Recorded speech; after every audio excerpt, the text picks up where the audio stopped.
खुदावंद की मोहब्बत में आप सबको मेरा बहुत सलाम। खुदावंद के जी उठने की बहुत सारी खुशियां आपको मुबारक हो। मैं जेएमसी के प्लेटफॉर्म से फरजाना रुफस आज का छठा कलमा जो मैं आपके साथ शेयर करना चाहती हूँ। आइए चंद लम्हों के लिए हम खुदावंद के साथ सामने अपने सर को झुकाएं। खुदावंद मैं शुक्र करती हूँ इस खूबसूरत लम्हों के लिए, इस सफर के लिए जो तूने हमारे लिए सहा है, उन दुखों के लिए खुदावंद, उस बड़ी कुर्बानी के लिए, और इन खुदावंद गुड फ्राइडे के इन 7 कलमात के लिए जो तेरे आखिरी वक्त में तूने खुदावंद अपने जुबान मुबारक से कही। फजल दे के हम तेरे दुखों को हमेशा याद रखें और तेरी सलीब को उठाने वाले बन जाएं। खुदा तेरे दुखों को महसूस करने वाले बन जाए और तेरे बेटे और बेटियां बन जाए। इस साल का ईस्टर हमारी जिंदगी को बदलने और खुदा आगे बढ़ने में हमारी मदद करे और हम तेरे बेटे और बेटियां कहलाने के लायक बन जाए। हम सबको, सुनने वालों को, हम सबको बरकत देना। तेरे बेटे यीशु के नाम से मांगती हूँ, आमीन। आज का छठा कलमा यूहन्ना की अंजील 19 बाब 30 आयत। जब यीशु ने वो सिरका पिया तो कहा, तमाम हुआ। इस वाक्य और सूरत हाल के पेश नजर हम ये नहीं कह सकते कि ये अल्फाज उसकी जुबान मुबारक से अचानक निकला, लेकिन इस कलमे का मफहूम बिल्कुल वाजिया है। मसलन आपके किसी दोस्त ने अपना घर बनाना शुरू किया और जब उसने मकान की बुनियादें खोदी, उस वक्त वो वहां मौजूद था। वक्तन आकर काम की तरक्की को देखते रहे। किसी सुबह आपका दोस्त आपके पास आकर कहता है, मुकम्मल हो गया। आपका दोस्त आपसे तवक्का करेगा कि आप इस खबर में दिलचस्पी का इजहार करें।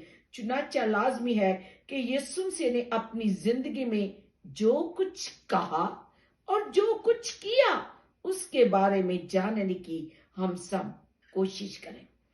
जिसने कहा कि तमाम हुआ, उसने बाजुकात ये भी कहा होगा कि काम शुरू हो चुका है, काम जारी है, वगैरह वगैरह। यीशु मसीह इन अल्फाज को अदा करने के लिए मुंतजिर रहा। अपनी जमीनी खिदमत के एहतमाम पर उसने इसकी तकमील का इजहार किया। वो जानता था कि वो घड़ी आ पहुंची और उसने इस दुनिया से रुखसत होना है, और इसलिए उसने रुखसत होने से पहले कहा, आए बाप, मैं तेरे पास आता हूं।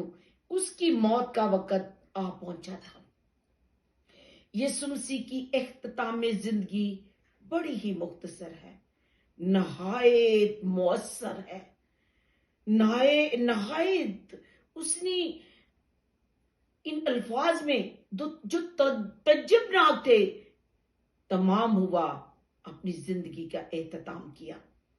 याद करें वो अल्फाज जो यीशु मसीह ने कुएं पर शागिर्दों से कहा, मेरा खाना ये है कि अपने भेजने वाले की मर्जी पूरी करूं।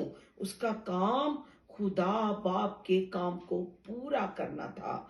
यूहन्ना 4 बाब 33 आयत यीशु के उन अल्फाज को भी याद करें जो मफलूज को शिफा देने के बाद यहूदियों से कहे थे कि जो काम बाप ने पूरे करने के लिए दिए वो मेरे गवाह हैं। यीशु मसीह इस दुनिया में आने का जो मकसद लेकर आया था, उसने अपनी जिंदगी में उसको पूरा किया, मुकम्मल किया, तमाम किया। इस तमसील को भी याद करें, जो घर से गया उसने अपना रुपया मुनाफा के लिए लोगों को दिया। यकीनी तौर पर ये निजात दहिंदा के अपने तजर्बे की बेपनाह गहराइयों की ये तमसील है। उसको बहुत ही अहम जिम्मेदारियों का मुख्तार बनाया गया था। दूसरी तमसील, जिसको नौकर के पास 5 तोड़े थे, उसने उन 5 तोड़े और कमाए और अपने मालिक को हिसाब देने के लिए वो किस कदर मुंतजिर था, और वो ताकि वो ये कह सके कि तमाम हुआ। जितनी बातें मूसा की तौरात की, नबियों की, सहीफों की, ज़बूर में खुदावंद यीशु मसीह के बारे में कही गई थी, वो सारी पूरी हुई। मत्ती 5:17 में, क्योंकि मैं तुमसे सच कहता हूं कि जब तक आसमान और जमीन टल ना जाए, एक लफ्ज या एक शोशा तौरेत से हरगिज ना टलेगा, जब तक सब कुछ पूरा ना हो जाए।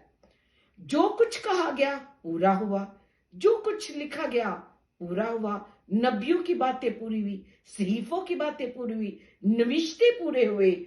मैं सोचती हूँ ये एग्रीमेंट जो खुदावंद यीशु मसीह बाप के साथ आसमान पर करके आया था कि बाप तेरे काम को मुकम्मल करके आऊंगा और मैं तेरा बेटा कहलाऊंगा, तेरे नाम को इज्जत और जलाल दूंगा, उसको करने के लिए खुदावंद ने कितनी वफादारी से वो सारा दुख सहा।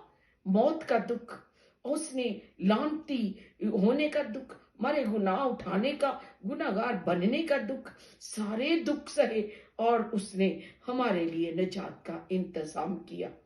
और अपनी मौत और इस वफादारी के बाद, मौत सहने के बाद, सारी बातें मुकम्मल करने के बाद, यीशु मसीह ने एक लंबी सांस लेकर ये कह दिया होगा, तमाम हुआ, और ये कहा तमाम हुआ।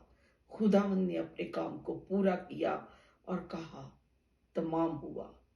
खुदावंद के इसी कलाम के वसीले से मुझे और आपको बरकत मिले। आमीन।